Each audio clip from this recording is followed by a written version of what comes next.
অনেকদিন বাদে একটি ছবির ক্লাইম্যাক্স দৃশ্য দেখে চোখ ঝাপসা হয়ে গেল।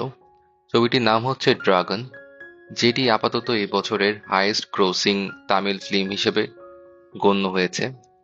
আশওয়ান্ত মারিমুথু পরিচালিত এই ফিল্ম যে শিক্ষাটা দিয়ে যায় তা হলো, সাফল্যের শিখরে আরোহণ করার জন্য কোনো শর্টকাট হয় না, হতে পারেও না, এবং অবশ্যই পরিস্থিতি যাই হোক না কেন, সত্যের পথ কখনো ত্যাগ করা উচিত না।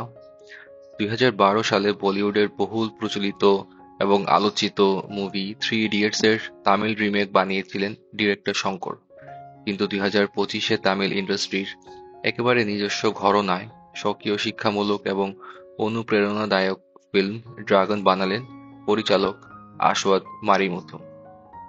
ছবির গল্প নিয়ে খুব বেশি কিছু বলবো না, শুধু এতটুকু বলবো, ডি রাঘবন নামের এক মেধাবী ছাত্রের পথভ্রষ্ট হবার কাহিনী ড্রাগন।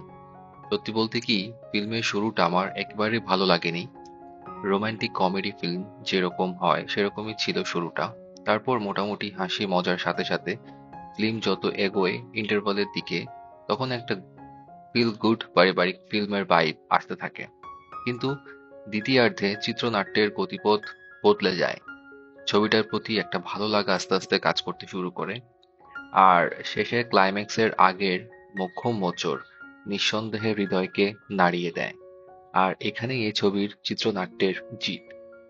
এর সাথে দক্ষ পরিচালনা, শ্রুতিমধুর মিউজিক, ভালো ব্যাকগ্রাউন্ড স্কোর আর অসাধারণ অভিনয়, সব মিলিয়ে ড্রাগনকে অবশ্যই একটি অসাধারণ শিক্ষামূলক ফিল্ম বানিয়ে তুলেছে।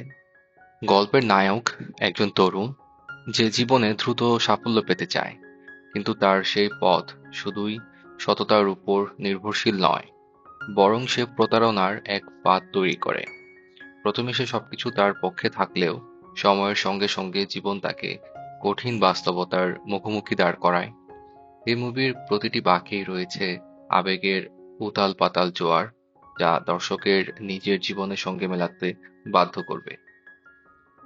লাভ টুডে ফিল্ম থেকে প্রচারের আলোয় আসা ডিরেক্টর কাম অ্যাক্টর প্রদীপ রঙ্গনাথন এই ছবির মুখ্য চরিত্র ডি রাঘবন ওরফে ড্রাগনের ভূমিকায় অভিনয় করেছেন। রোগা পাতলা চেহারার ছেলেটির অভিনয় এই প্রথম দেখলাম। ধনুষের মতো অন স্ক্রিন অ্যাপিয়ারেন্সের সাথে অভিনয়টাও জোরদার করেছে। শেষ দিকের কিছু দৃশ্য, ওনার অভিনয় মনকে আবেগপ্রবণ করে তোলে। বিশেষ করে শেষ দিকে পিতার সাথে ওনার ইন্টারঅ্যাকশন, এর দৃশ্যায়ন সত্যি অসাধারণ।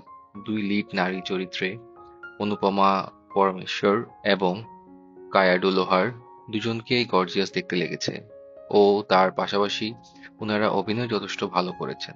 ড্রাগনের বসের ছোট ভূমিকায় গৌতম বাসুদেব মেনন যথাযথ ছিলেন, কিন্তু আমার মন কেড়ে নিলেন প্রিন্সিপালের চরিত্রে যে অভিনয় করেছেন প্রখ্যাত এই ডিরেক্টর অ্যাক্টর, যে প্রথমে আমি চিনতেই পারিনি।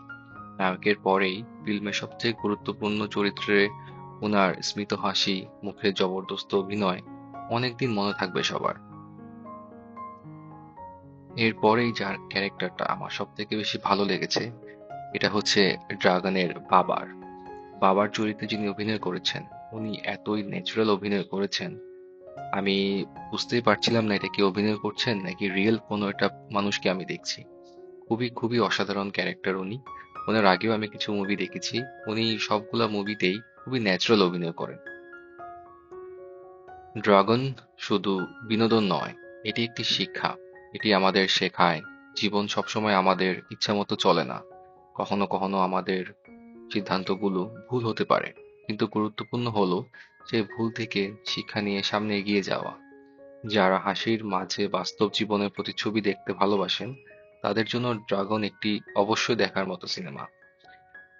এটি শুধু একটি গল্প নয়, বরং আমাদের আশেপাশের জীবনের প্রতিচ্ছবি, যেখানে আশা আছে, ভুল আছে, কিন্তু শেষ পর্যন্ত আছে আত্ম উপলব্ধি ও পরিবর্তনের সুযোগ।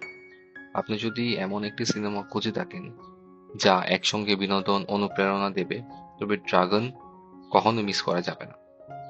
তাহলে আজকে এখানে বিদায় নিচ্ছি। সবাই ভালো থাকবেন। আল্লাহ হাফেজ।